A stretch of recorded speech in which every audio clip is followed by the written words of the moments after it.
Vlog. ఈరోజు ఏం చెప్పబోతున్నా అంటే గత 2 months నుంచి నేను వీడియోస్ చేస్తలేను కదా, దానికి నేను ఇన్ఫర్మేషన్ ఇవ్వడానికి వచ్చిన. మా ఫ్రెండ్స్ చాలా మంది అడుగుతున్నారు ఎందుకు వీడియోస్ చేస్తలేవు అని. మీరు కూడా అడగకపోయినా మా ఫ్రెండ్స్కి తెలియడానికి ఈ వీడియో చేస్తున్నా. ఎందుకంటే నేను స్టడీస్ వల్ల నేను వీడియోస్ చేయలేకపోయినా, అందుకే నెక్స్ట్ మంత్ అయినా ఈ మంత్ నుంచి అయినా వీడియోస్ ఖచ్చితంగా వస్తాయి. నెక్స్ట్ మంత్ నుంచి మాకు SA2 ఎగ్జామ్స్ కాబట్టి నేను అందుకే వీడియోస్ చేయలేదు. ఉగాది రోజు నేను చేసిన కదా, దానికి మంచి వ్యూస్ వచ్చినాయి, నేనేమంటలేను.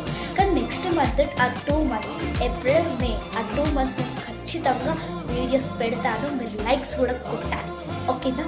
ఇదే గాయస్ నా మా ఫ్రెండ్స్ అడిగింది, దీనికి నేను ఆన్సర్ ఇచ్చిన. కాబట్టి ఏమనుకోకండి, 2 monthsలో మీకు వీడియోస్ వచ్చేస్తాయి. Bye bye. Wish you all. And don't forget to subscribe my channel.